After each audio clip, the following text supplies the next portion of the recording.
bien, très chers téléspectateurs, les amoureux de l'émission, les sons de la trompette. Bon nom était bon dia botarde selon les autres kutani nebi ke boza ko sepela so bomoni babilongi o bomoni katia kanda bomoni prince mavambu bomoni batunyo surtout nebi ke boza été sengo blos boza na ndako benga bande ko la moko baza banda par-ci par-là parce que les appels jour moko eza inoubliable eza grâce pe bozu ngulu ya kolanda émission oyo comme d'habitude na sanga moko te na sana mutu o boyebi pe bosepela na mingi na kombo ya Prince Mavambu, azali journaliste, azali artiste, azali nyonso vraiment. Nzamba sala grâce au sama mbele na vie. Alors sans plus tarder, te représenter invité na biso, to peut-être faire dans pour saluer nos collègues na ngao to travailler ensemble. Prince Mavambu, boa tarde Prince. Boa tarde Katikanda na sepeli susuka mona litoko, mon oyisake banjelo bakita Nicolo bana se. Nzamba pambo la présence na yo. Merci pour l'inviter na biso anembi ayamba biso na pokwa. Oui, merci beaucoup, merci Prince Mavambu, merci l'ingénieur sur l'émission Les Sons de la Trompette. Émission d'émission maman de Cameroun, émission de béni thème ezali l'impuissance sexuelle et puis la fragilité. Impuissance sexuelle tout ça on a pour un homme et puis fragilité ça pour une femme. Et moi on a tout ça dans mon tomoko to bien un savant noir papa Alphonse azawana asa prêt pour expliquer biso likamwana tina sukote pe na mukoko na likamwana utaka wapi pe ebandaka wapi. Merci beaucoup Papa Alphonse. Tu es le sous on a dit que ça dérangement te on a capté ce qui te en tout cas aux accords de suite. On a dit que ba te belé ba prena kaya mingi pa na yo savant noir docteur Oyo yebani banda mobimba ngola partout en Afrique na RDC ba surtout ba yebio. Et puis on a dit que ba te belé ba ça na sengo ya ko mona yomi ba yo ko Papa Alphonse ba mona on te boka kana msika ba kaka son Papa Alphonse mais le bazui ngobi ya ko yo kana. Alors mon tout na ngai bossé ça boy. On a frigidité, il y a frigidité, c'est pour les femmes. Alors cause ni la frigidité pour la moisi. Tu payes ma cause là. Ok, merci beaucoup. En tout cas, bon, bien, ma maman surtout pour les hommes comme papa pesa makamulabino pour bien ne temps bosser la rapport sexuel. Na maman bosser santa la frigidité ou na carte ya sexe, ya voyager à moisi. Alors bon là vraiment biloko oyo et ça la que moi c'est comme la frigidité. Premièrement, la cause est l'infection. Dans le cas de l'infection, tout ça, l'infection type ébélé. Tout ça, l'infection urinaire, il y a ma souba, oyo etalaka ndenge ya ko conserver sexe ya mwasi, voyager ya mwasi, nanzele ya bande hygiénique, nanzele ya cantine de toilette, nanzele ya toilette, et nanzele ya place ni o bango ba soubelelaka. Il y a une infection urinaire, il y a ma souba. Alors, dans le cas de l'infection, il y a une infection bactérienne, c'est-à-dire une infection transmissible. Il y a plusieurs mibali, donc il y a coucher dans mibali et belé. Dans le cas, il y a troisième type d'infection, toujours une infection génitale de base et de haute, c'est-à-dire l'infection où il y a des bandes à voyager à moisi, dans les lèvres, puis où il y a des trompes, dans les moisi. Alors, l'infection où il y a des bases de haute, et il y a quand mimi nanzela, il y a comme ça avortement, il y a comme la mingi bazemi, ou bien comme la pilule, il y a comme la tonga. Alors, babiloko wana, il y a une fois tant que vous pratiquez de temps en temps, au moment où il y a une infection génitale de base, il y a une source, il y a une inflammation, il y a un myome, un kyste, un fibrome, il y a un moisi. Et on a une bactérie sur nanzela ko lia mabele.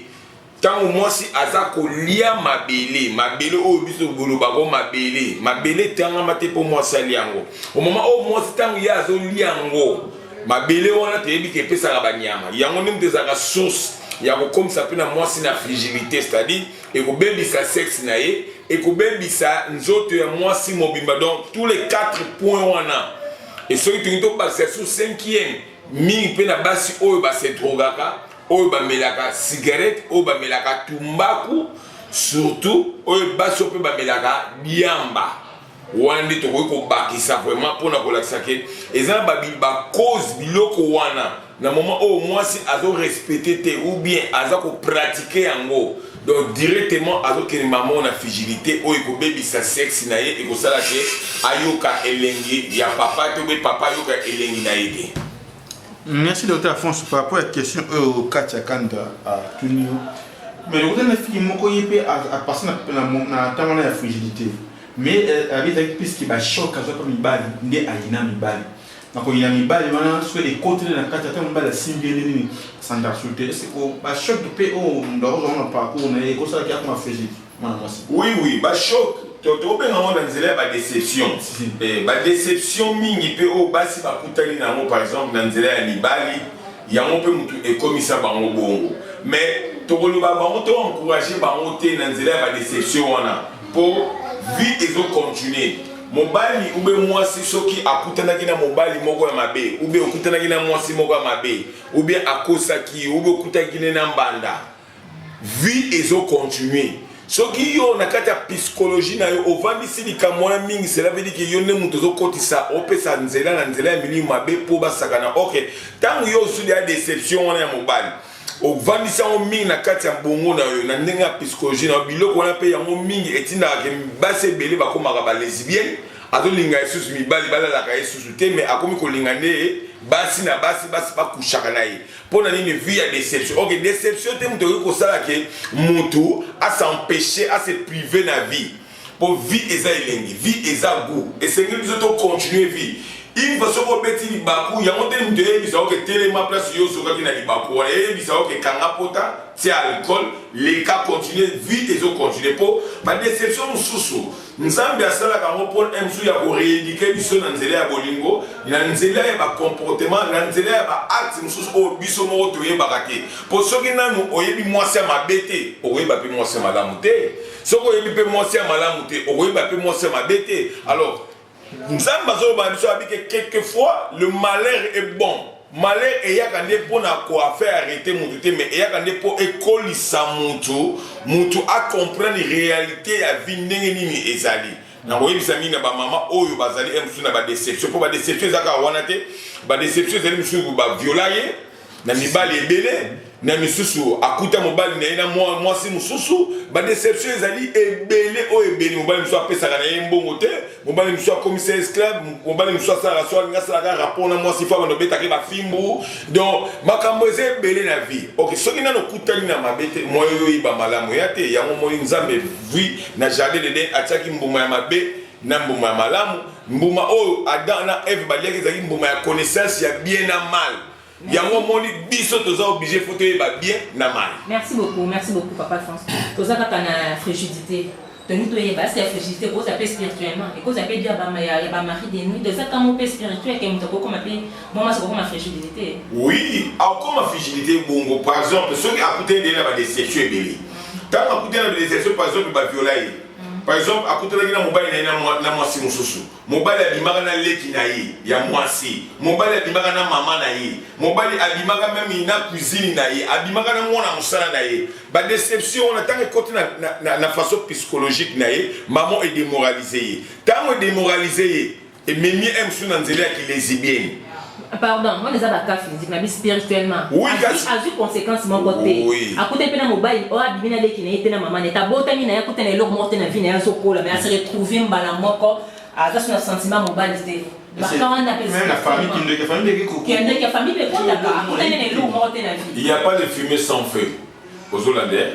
Même dans le cas spirituel, même dans le cas Yanzoto, fumer jamais et koki bima, ceux qui moto exaté. Même dans le cas spirituel, ceux qui te lobby, pour les lots qui bazana ba barrière té. Bikindoki nenge zali bobo le bateko ka ba ko ndem bazana kindoki té, kindoki komi nango partout.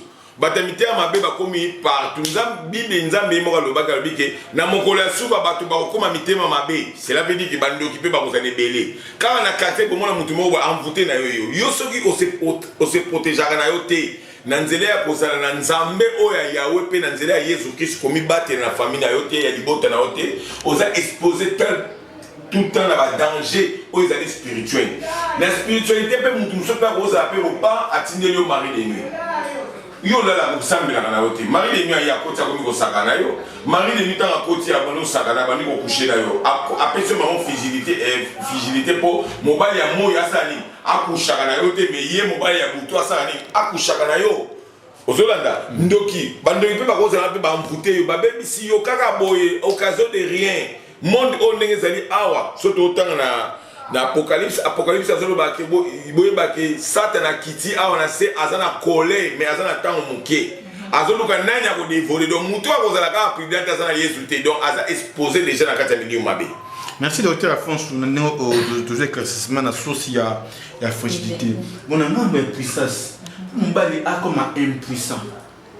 Est-ce que c'est une source d'une cause de nini pour l'impuissance? Mobali so akoma impuissant, kokoma impuissant mobali ezamba mibali ebele a to loba awa tanga na loba tant que docteur na loba ke masturbation ezali eloko ekomisaka mibali mingi impuissant.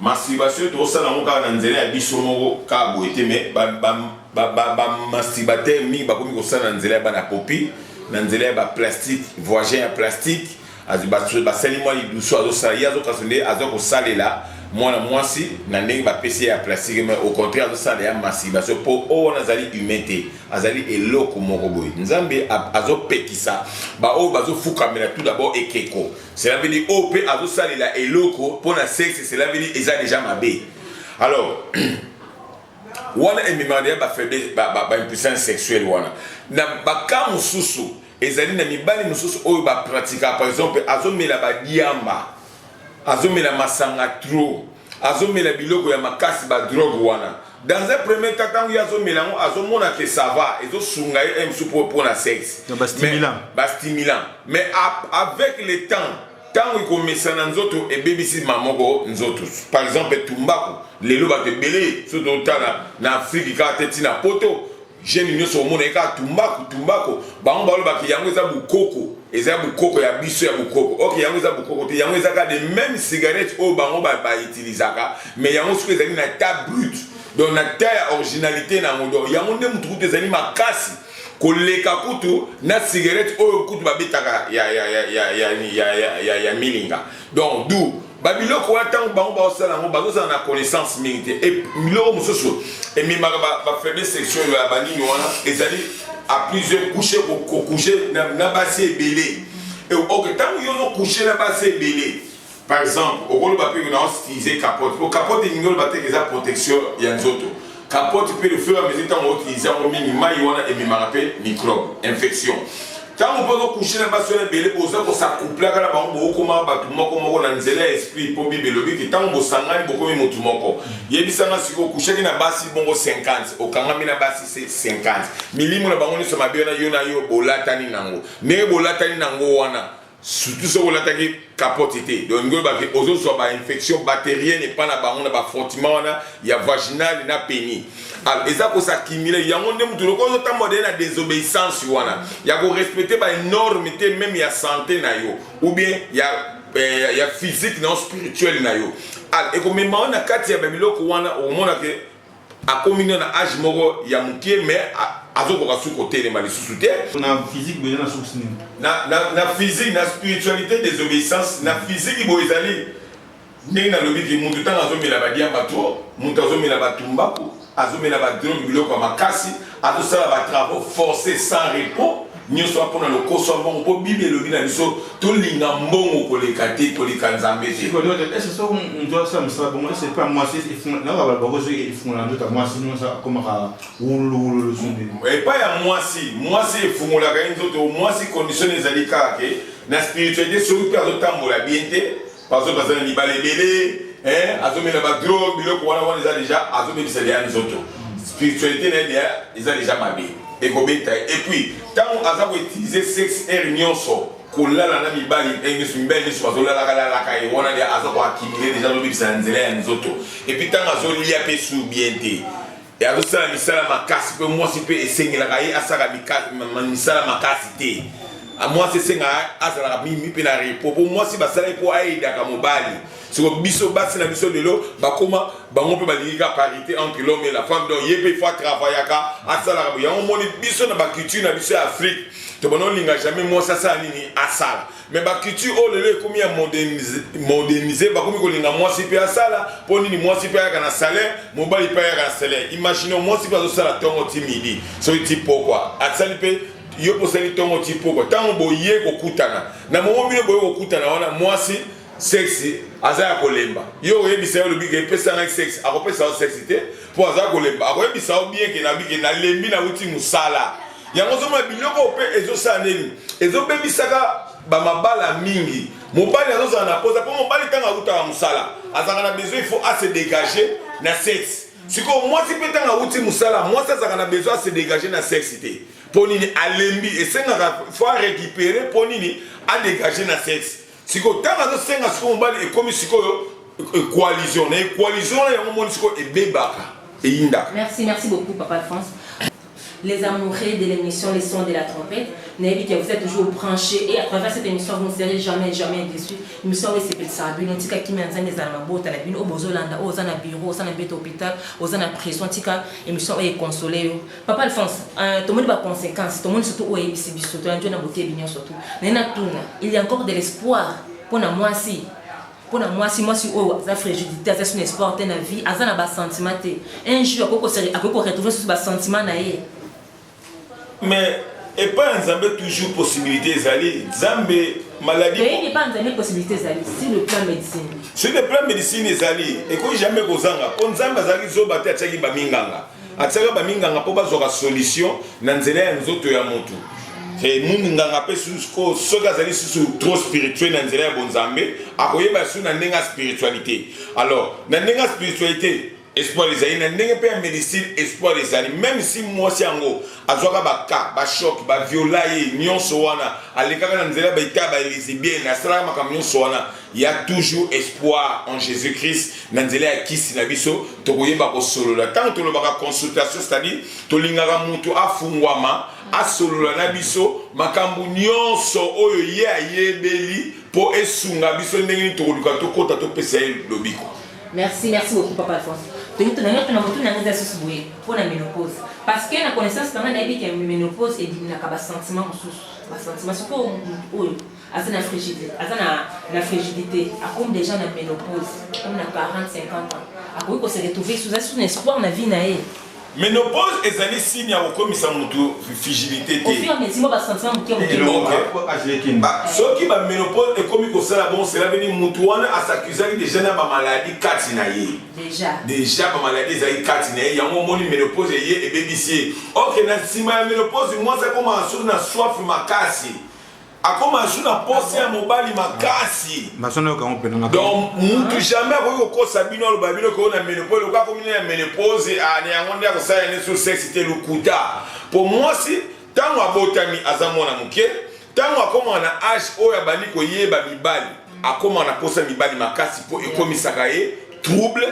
Tango abandi pe ko bota poser mobali makasi tango akomi pe suna ménopause azongi su mwana muke po ngeba ke ba règle de seni ni ekatani azongi première fois étape ni suko moi ça za kazana sentiment na âge les étapes moi si azana na sentiment ka tango na yebi kaka mobali te kaka wana avant puberté ne ayi mobali te azana sentiment mais moi c'est ce ka yebi ka mobali loba ke yemo nde mutu aboyi po ezana basi musunga na yamba na hôpital omwana lobino abige na ifeli nzambi na bote na ngai sute na bomi abo maninga ba sentiment mo nzamba za capable oyo lobi yango ya osala na ménopause par exemple ménopause est côté déjà avant pour ménopause est côté déjà passer à 45 ans 50 ans limite nango misusu pe emi makabango misusu za tina 60 ans nano a continuer ménopause te de 40 ans so moni moi sinyo so a continuer ménopause na 40 ans ngoba ke ménopause précoce et côté avant 35 ans précoce 30 ans précoce donc on a exact qui na nzela ba infection na nzela ba avortement pour moi si peut-être azolongola bazemi eza on dit azobotaka déjà ezo kontaka po basi bazala ba nombre ya bana ezala bien nikaye ba nombre ya bana o bango ne balongola kawana donc tant azolongola wana soko kei okomi na bobinzamba sungi bokei na poto omona mundela zaka akotisi apparaît akoyeba déjà ina nombre ya bana yo longola na yo boto mona oyebisa biki ningo za bo robot ya su mingi te po ma machine wana ekoma alors na nzela ya ménopause précoce ne mutu ekoboma sentiment ingo ba que soki ba traiter ye azongisa sentiment na ye ezana kisi ya fragilité kisi ezali pour ani po kisi ya fragilité ba ko pesa nga mbala mote ba kotima mona sexe Pour ceux qui m'ont dit la fragilité, moi si. Il faut que tu aies la psychologie naïe. À ça que l'on est comme la qui. Il faut solo la et l'on est comme la qui. Et boy abeti o bien la psychologie et l'on côté la qui. Nanzela l'on et l'on est pratica qui. Par exemple, on a des lesbiennes, ou bien la salle la cabo, tu es bien source, on a déjà deuxième source, voilà. La troisième source, tu as parce qu'on a une maladie, hémorroïde. Pour hémorroïde, nous avons la source déjà. Nanzela biloko e babysi a hémorroïde nem tavana hémorroïde nem tutoye parce que fragilité. De traiter to bani déjà nanzela ya masolo na ye, nanzela biloko ya salaki, nem to moi déjà que na case. Il y a spiritualité na ya babysi qui to traiter spiritualité, maman to kei maman tina nzoto to pesi qui secrètement pour abonga mon bimba na ye. Merci beaucoup Dr. François. Est-ce qu'il y a déjà quand na centre na yo? Na yamba déjà ba quand na belé, ya basi mususu pour la fragilité wana.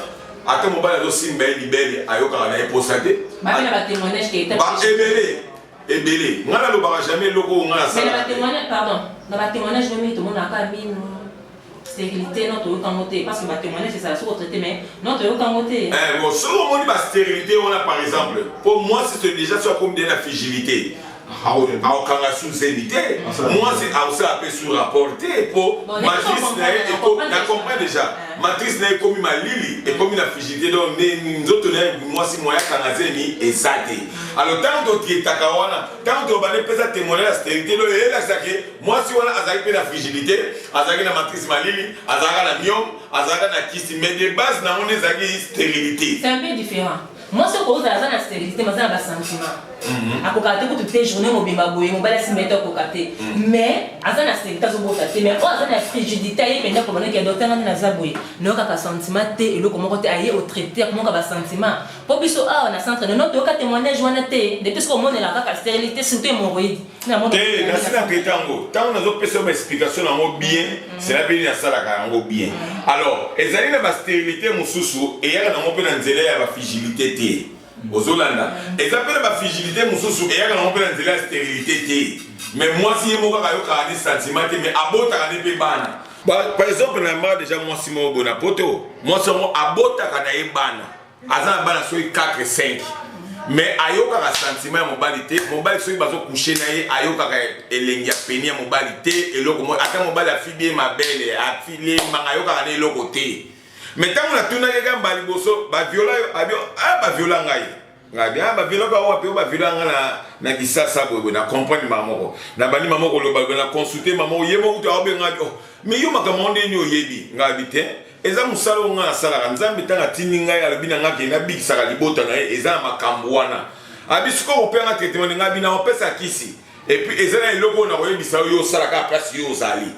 Et na nzela nzambe atininga na yebinde nini na opesa kisi ona ekene ko longola makambo ba idena ekozongisa mamo ba sentiment na opo mutu jamais ko kozana kati ya bolingo azosala rapport section na mobile ayo elengi ya mona ba mama musuba zaka azoganga chérie okomisinga gu elengi nzoka nde au fond azoga ne loko te mais azosala ka bongo po a satisfaire ka mobile po biso mibale za important ozoka sentiment ozoka mosa zo c'est que vraiment azoboma bien azosala bien à la fin du rendez vous ça le côté moi tu vas donc des sentiments mais à me la va na rythme makele les kaka il y a filmé merci c'est le quoi le qui mentionne dans la public et autres là le côté le qui mentionne que on va qui on peut se traitement comme c'est le moment boya ça comme ça dans ndako na bakawana et puis c'est le quoi ça surtout et le ko ni on a boye bisa mention au bazana bakawana basala bon ba o bazana bakawana et c'est ngaka babenga bakoza musika parce que baso la do partout dans le monde kasi ba numéro zali wana pour ngala za munganga nga jamais na koyebisa mutu kisika boyo muma o na consulter na mutu moko te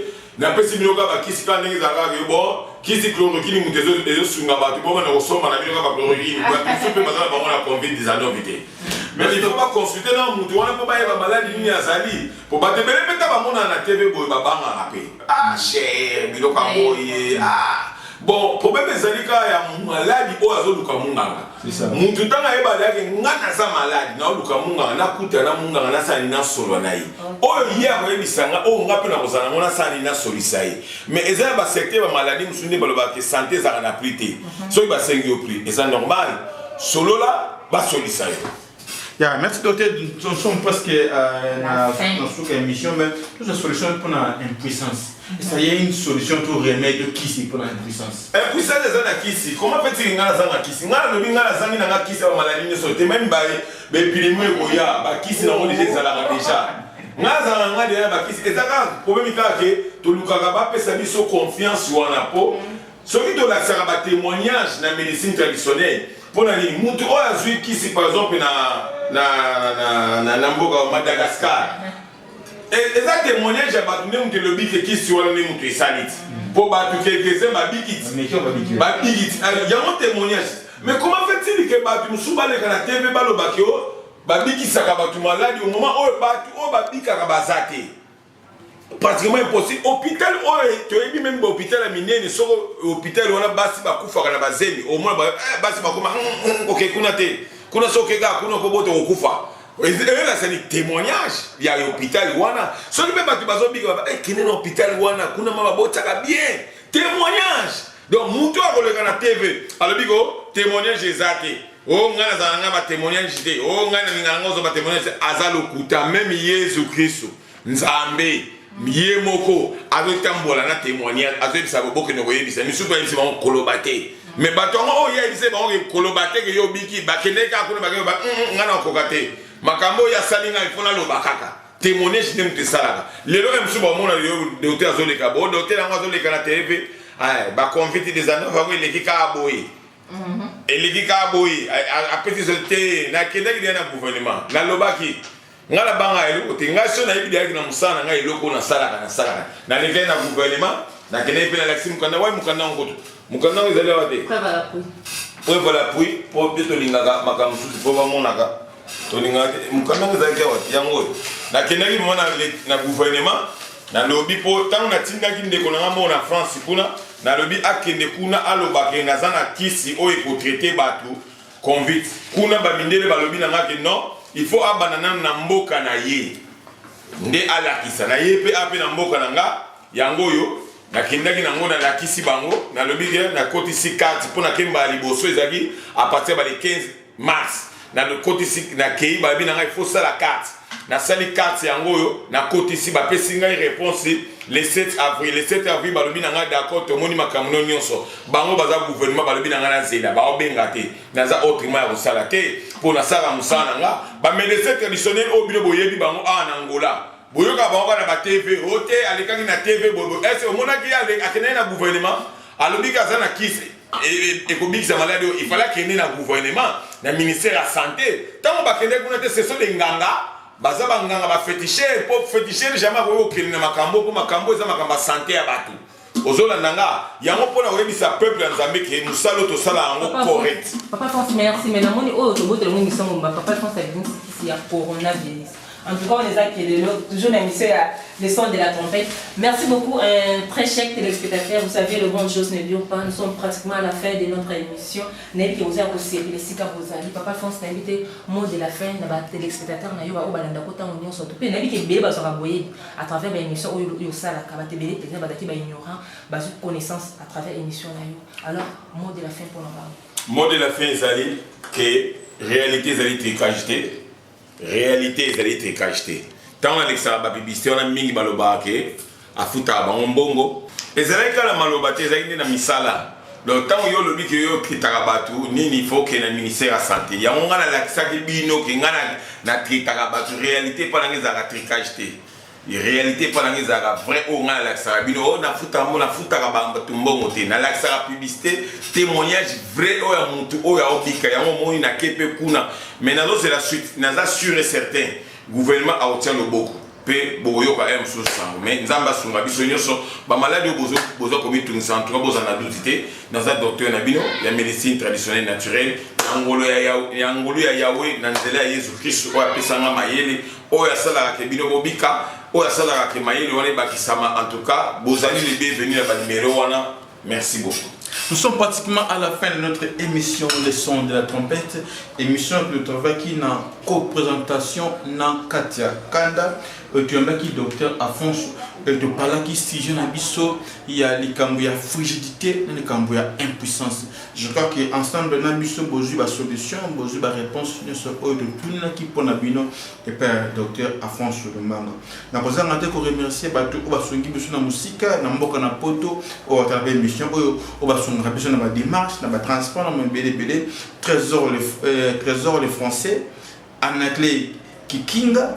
Nacha Villarreal na Katia France, Louison Grand Balen, moi nanga moko linga mingi actrice nanga na poto, Julia Mola Pedro na Katia France, et sans oublier les réalisateurs les plus suspects, les réalisateurs les plus beaux de tous les réalisateurs, Christian Tibangu et Sekozali, merci na Bilelingi Obozo Mona Kitoko, Ezo Komati et Ponabino, sans oublier bébé Fortuna le plus beau de tous les bébés, à Simbami, Nakatia Mokili, et Pananzambi. Pour moi, votre humble serviteur et pour Katia aussi, servante Nabino, Debsi Bino, au revoir.